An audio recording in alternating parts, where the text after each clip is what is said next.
The next night was appointed for a visit to the bottom of the crater, for we desired to traverse its floor and see the North Lake of Fire, which lay 2 miles away, toward the further wall.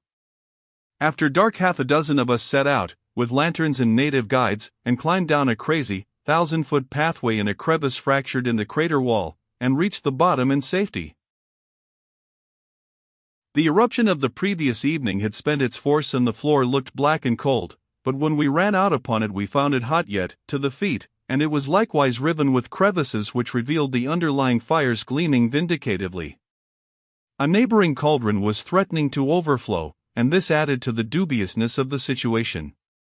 So the native guides refused to continue the venture, and then everybody deserted except a stranger named Marlette. He said he had been in the crater a dozen times in daylight and believed he could find his way through it at night. He thought that a run of 300 yards would carry us over the hottest part of the floor and leave us our shoe soles. His pluck gave me backbone. We took one lantern and instructed the guides to hang the other to the roof of the lookout house to serve as a beacon for us in case we got lost, and then the party started back up the precipice and Marlette and I made our run. We skipped over the hot floor and over the red crevices with brisk dispatch and reached the cold lava safe but with pretty warm feet. Then we took things leisurely and comfortably, jumping tolerably wide and probably bottomless chasms, and threading our way through picturesque lava upheavals with considerable confidence. When we got fairly away from the cauldrons of boiling fire, we seemed to be in a gloomy desert, and a suffocatingly dark one, surrounded by dim walls that seemed to tower to the sky. The only cheerful objects were the glinting stars high overhead. By and by Marlette shouted, "Stop!" I never stopped quicker in my life. I asked what the matter was. He said we were out of the path. He said we must not try to go on till we found it again, for we were surrounded with beds of rotten lava through which we could easily break and plunge down 1,000 feet. I thought 800 would answer for me, and was about to say so when Marlette partly proved his statement by accidentally crushing through and disappearing to his armpits. 539.jpg, 43K. He got out and we hunted for the path with the lantern. He said there was only one path and that it was but vaguely defined. We could not find it. The lava surface was all alike in the lantern light. But he was an ingenious man. He said it was not the lantern that had informed him that we were out of the path, but his feet.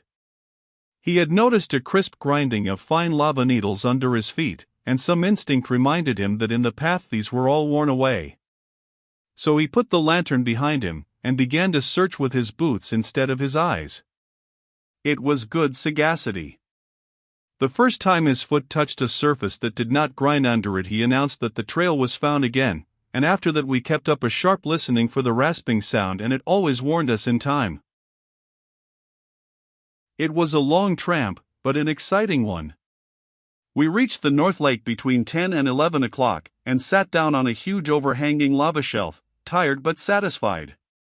The spectacle presented was worth coming double the distance to see. Under us, and stretching away before us, was a heaving sea of molten fire of seemingly limitless extent. The glare from it was so blinding that it was some time before we could bear to look upon it steadily. It was like gazing at the sun at noonday, except that the glare was not quite so white. At unequal distances all around the shores of the lake were nearly white-hot chimneys or hollow drums of lava, 4 or 5 feet high, and up through them were bursting gorgeous sprays of lava gouts and gem spangles, some white, some red and some golden, a ceaseless bombardment, and one that fascinated the eye with its unapproachable splendor. The mere distant jets, sparkling up through an intervening gossamer veil of vapor, seemed miles away, and the further the curving ranks of fiery fountains receded, the more fairy-like and beautiful they appeared. 540.jpg, 78K. Now and then the surging bosom of the lake under our noses would calm down ominously and seem to be gathering strength for an enterprise, and then all of a sudden a red dome of lava of the bulk of an ordinary dwelling would heave itself aloft like an escaping balloon, then burst asunder, and out of its heart would flit a pale green film of vapor, and float upward and vanish in the darkness, a released soul soaring homeward from captivity with the damned, no doubt. The crashing plunge of the ruined dome into the lake again would send a world of seething billows lashing against the shores and shaking the foundations of our perch. By and by, a loosened mass of the hanging shelf we sat on tumbled into the lake, jarring the surroundings like an earthquake and delivering a suggestion that may have been intended for a hint, and may not. We did not wait to see. We got lost again on our way back, and were more than an hour hunting for the path. We were where we could see the beacon lantern at the lookout house at the time, but thought it was a star and paid no attention to it. We reached the hotel at 2 o'clock in the morning pretty well fagged out. Kilauea never overflows its vast crater, but bursts a passage for its lava through the mountainside when relief is necessary, and then the destruction is fearful. About 1840 it rent its overburdened stomach and sent a broad river of fire careering down to the sea, which swept away forests, huts, plantations, and everything else that lay in its path. The stream was 5 miles broad, in places, and 200 feet deep, and the distance it traveled was 40 miles. It tore up and bore away acre patches of land on its bosom like rafts, rocks, trees, and all intact. At night the red glare was visible 100 miles at sea, and at a distance of 40 miles fine print could be read at midnight. The atmosphere was poisoned with sulphurous vapors and choked with falling ashes, pumice stones, and cinders. Countless columns of smoke rose up and blended together in a tumbled canopy that hid the heavens and glowed with a ruddy flush reflected from the fires below. Here and there jets of lava sprung hundreds of feet into the air and burst into rocket sprays that returned to earth in a crimson rain, and all the while the laboring mountain shook with nature's great palsy and voiced its distress in moanings and the muffled booming of subterranean thunders. 542.jpg, 103K. Fishes were killed for 20 miles along the shore, where the lava entered the sea.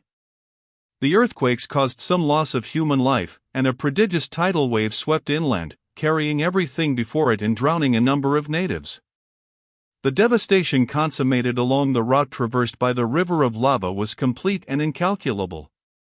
Only a Pompeii and a Herculaneum were needed at the foot of Kilauea to make the story of the eruption immortal. 543.jpg, 113K.